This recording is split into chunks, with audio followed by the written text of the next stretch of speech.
ಅಡಿಗೆ ಮಾಡೋರಲ್ಲಿ ಜವಾಬ್ದಾರಿ. ಅಂದರೆ ಅದನ್ನು ನಾನು ರಿಪೇರಿ ಇದೆಯಾ, ಟಾಯ್ಲೆಟ್ಸ್ ಇದೆಯಾ, ನೀರಿದೆಯಾ, ಯೋಗ ಮಾಡೋಕ್ಕಾಗತ್ತಾ, ಲೈಬ್ರರೀಸ್ ಇದೆಯಾ, ಇದ್ರ ಬಗ್ಗೆ ನಾನು ಚರ್ಚೆ ಮಾಡಲ್ಲ. ತುಂಬಾ ಸತಿ ಈ ಪ್ರಶ್ನೆನ ಸದನದಲ್ಲಿ ಕೇಳ್ತಾ ಇದ್ದೀನಿ. ನಮ್ಮ ಸರ್ಕಾರದಲ್ಲೇ ಆಗ್ಬೇಕನ್ನೋ ಇಡೀ ಜಿಲ್ಲೆಯಲ್ಲಿ 69 ಇದಾವೆ. ಇವರು ಅನುಮತಿ ಕೊಟ್ಟಿರುವಂತದ್ದು 4,400. ಆದ್ರೆ ಏನು ಅನುಮತಿ ಕೊಟ್ಟಿದ್ದಾರೆ, ಅನುಮತಿಗೆ ಮೀರಿರೋ ಸಂಖ್ಯೆ ವಸತಿ ಶಾಲೆಗಳಲ್ಲಿ ಅಡ್ಮಿಷನ್ಸ್ ಆಗಿದೆ.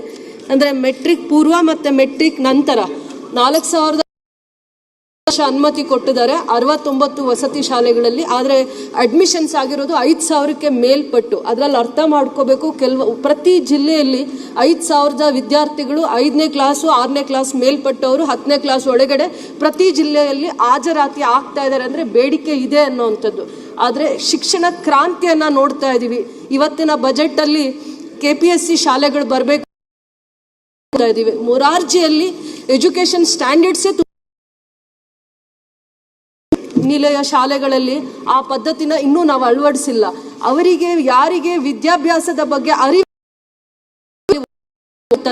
ವಾರ್ಡನ್ಸ್ ಅಸಿಸ್ಟೆಂಟ್ಸ್ ಅವರು ಜವಾಬ್ದಾರಿ ತಗೊಂಡಿರ್ತಾರೆ. ಇನ್ನೂ ಕೆಳಗಡೆ ಹೋಗಕ್ಕೆ ಹೋದ್ರೆ ಅಡಿಗೆ ಮಾಡೋರಲ್ಲಿ ಜವಾಬ್ದಾರಿ. ಅಂದ್ರೆ ಯಾರು ಕಡು ಬಡವರು, ಕಾರ್ಮಿಕರು, ರೈತರ ಮಕ್ಕಳನ್ನ ಕರ್ಕೊಂಡು ಬಂದು ಬಸ್ ವ್ಯವಸ್ಥೆ ಇಲ್ಲ, ಈ ತರ ಏನು ಸೌಕರ್ಯ ಇಲ್ಲ ಅಂತ ಇಂಥ ಜಾಗದಲ್ಲಿ ಪ್ರತಿ ಜಿಲ್ಲೆಯಲ್ಲಿ ನಾವು ಆ ಮಕ್ಕಳನ್ನ ಕರ್ಕೊಂಡ್ಬಂದು ಆ ವ್ಯವಸ್ಥೆಯಲ್ಲಿ ಸೇರಿಸಿರ್ತೀವಿ. ಯಾರಿಗೆ ಜಾಗೃತಿ ಕೊಡುವಂಥದ್ದು, ಅರಿವು ಮೂಡಿಸುವಂಥದ್ದು. ಮಂತ್ರಿಗಳಿಗೆ ಒಂದು ಗಮನ ಹರಿಸಬೇಕಾಗಿರೋದು, ನಾವು ಬಹಳ ವರ್ಷಗಳಿಂದ ವಸತಿ ಶಾಲೆಗಳನ್ನು ಭಾಳ ಮೇಂಟೈನ್ ಮಾಡ್ಕೊಂಡು ಬರ್ತಾ ಇದ್ದೀವಿ. 2001 ನನ್ನ ಕ್ಷೇತ್ರ ಅಥವಾ ನಮ್ಮ ಜಿಲ್ಲೆಯಲ್ಲಿ ವಸತಿ ಶಾಲೆಗಳು ಸ್ವಂತ ಕಟ್ಟಡಗಳಲ್ಲೇ ನಡೀತಾ ಇದೆ. ಅದನ್ನು ನಾನು ರಿಪೇರಿ ಇದೆಯಾ, ಟಾಯ್ಲೆಟ್ಸ್ ಇದೆಯಾ, ನೀರಿದೆಯಾ, ಯೋಗ ಮಾಡೋಕ್ಕಾಗತ್ತಾ, ಲೈಬ್ರರೀಸ್ ಇದೆಯಾ, ಇದ್ರ ಬಗ್ಗೆ ನಾನು ಚರ್ಚೆ ಮಾಡಲ್ಲ. ನನ್ನ ಕಳಿ ಒಂದು ಜಿಲ್ಲೆಯಲ್ಲಿ 5,000 ಜನ ಮಕ್ಕಳು, ವಿದ್ಯಾರ್ಥಿಗಳು ಆ ವಸತಿ ನಿಲಯಗಳನ್ನ ಅವಲಂಬಿಸ್ತಾ ಇದ್ದಾರೆ. ಅಂದರೆ ಅವರನ್ನು ಮತ್ತೆ ಶೈಕ್ಷಣಿಕವಾಗಿ ರಿಫಾರ್ಮ್ಸ್ ತರಬೇಕು, ಅಂದರೆ ಬದಲಾವಣೆಯನ್ನು ತರಬೇಕು ಅಂತಂದರೆ ನಾನು ನಿಮಗೆ ಒಂದೇ ಒಂದು ಸಭಾಧ್ಯಕ್ಷರೇ ನಾನು ಒಂದು ಕನ್ಸನ್ನು ಹೇಳ್ತೀನಿ. ಡಾಕ್ಟರ್ APJ ಅಬ್ದುಲ್ ಅವರು ಸ್ಟೂಡೆಂಟ್ಸ್ಗೆ ಒಂದು ಕಳಕಳಿಯಿಂದ ಆ ಮಕ್ಕಳನ್ನ ಸ್ಟ್ರೆಂಥನ್ ಮಾಡೋದಕ್ಕೆ, ಮೋಟಿವೇಟ್ ಮಾಡಲಿಕ್ಕೆ, ಎಜುಕೇಟ್ ಮಾಡಲಿಕ್ಕೆ ಹೇಳ್ತಾರೆ. Education is an weapon, use the weapon to society. We can gradually see the reforms in social discrimination. At the same time, this will improve the living standards and the social standards. ಅಂದರೆ ಅಬ್ದುಲ್ ಕಲಾಂ ಅವರ ಆಶಯಗಳೇನಿತ್ತು, ಒಂದು teacher ಆಗಿ ನಾವು ಹಾಗೆ ಇದೆ, ಅದೇ ವಾರ್ಡನ್ನೇ ನೋಡ್ಕೋತಾನೆ, ಅದೇ ಅಸಿಸ್ಟೆಂಟೇ ನೋಡ್ಕೋತಾನೆ. ಆ 5ನೇ ಕ್ಲಾಸ್ನ ಮಕ್ಕಳು, 6ನೇ ಕ್ಲಾಸ್ನ ಮಕ್ಕಳು ಇವತ್ತಿನ ಯುಗದಲ್ಲಿ, ಇವತ್ತಿನ ಕಾಲಮಾನಕ್ಕೆ ನಾವು ಆ ಜಾಗದಲ್ಲಿ ಆ ಸ್ಟ್ಯಾಂಡರ್ಡ್ ಎಜುಕೇಶನ್ಸ್ ಕೊಡ್ಬೇಕಂದ್ರೆ ಮಂತ್ರಿಗಳಿಂದ ತುಂಬಾ ಸತಿ ಈ ಪ್ರಶ್ನೆನ ಸದನದಲ್ಲಿ ಕೇಳ್ತಾ ಇದ್ದೀನಿ. ನಾನು ವಸತಿ ಶಾಲೆಗಳಲ್ಲಿ ಇದೇ ರೀತಿಯ ಶೈಕ್ಷಣಿಕ ರಿಫಾರ್ಮ್ಸ್ ನ ನೋಡ್ಬೇಕು, ಅದು ಈ ಕಾಲದಲ್ಲೇ ಆಗ್ಬೇಕು, ನಮ್ಮ ಸರ್ಕಾರದಲ್ಲೇ ಆಗ್ಬೇಕು ಅನ್ನುವಂತ ಚಿಂತನೆ. ಒಂದು ಜಿಲ್ಲೆಯಲ್ಲಿ 5,000 ಮಕ್ಕಳು ಅಂದ್ರೆ ಇಡೀ ರಾಜ್ಯದಲ್ಲಿ ಎಷ್ಟು ಜನ ಮಕ್ಕಳಿಗೆ ಇದು ಒಳ್ಳೆ ರೀತಿಯ ಪರಿಣಾಮಕಾರಿಯಾಗಿರುವಂತ ಒಂದು ಬದಲಾವಣೆಯನ್ನ ತರ್ತಾರೆ ಅನ್ನುವಂತ ನಿರೀಕ್ಷೆಯಿಂದ ಈ ಪ್ರಶ್ನೆಯನ್ನ ಕೇಳಿದ್ದೀನಿ.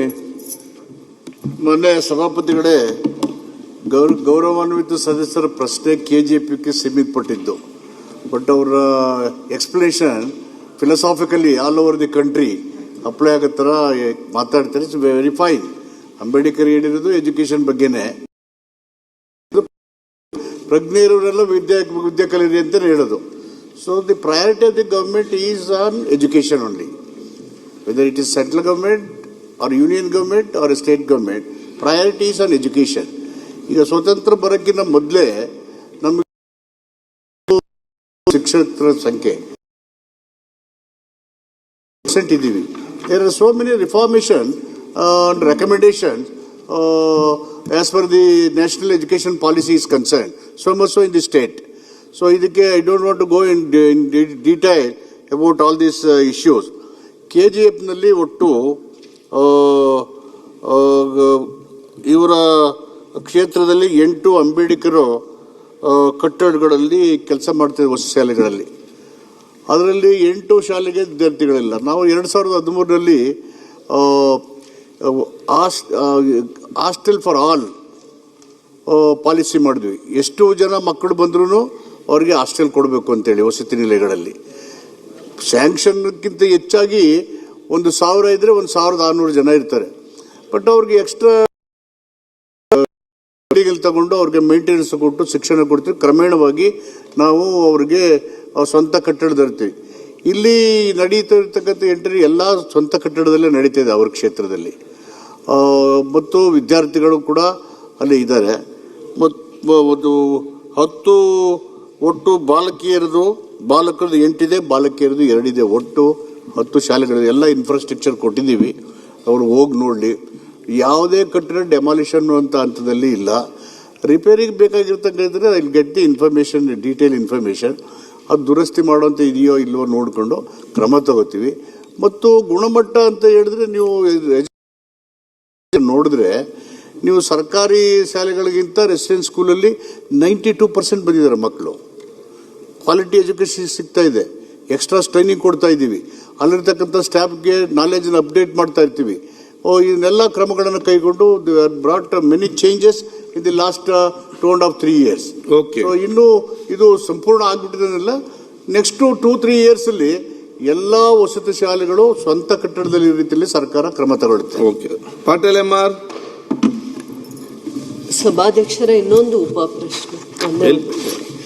ಶೈಕ್ಷಣಿಕ ಅರಿವು ಇರುವಂಥವ್ರನ್ನ ಅಲ್ಲಿ ವಸತಿ ಶಾಲೆಗಳು ಹೇಗೆ ಮುರಾರ್ಜಿ ಈಗ ಸ್ಟ್ಯಾಂಡರ್ಡ್ ಅದರದ್ದು ನಾವು ಅಲ್ಲಿ ಅಡ್ಮಿಷನ್ ಮಾಡ್ಸೋಕ್ಕಾಗಲ್ಲ, ಅದಕ್ಕೆ ಲಿಮಿಟೆಡ್ ಅಡ್ಮಿಷನ್ಸ್ ಇರುತ್ತೆ.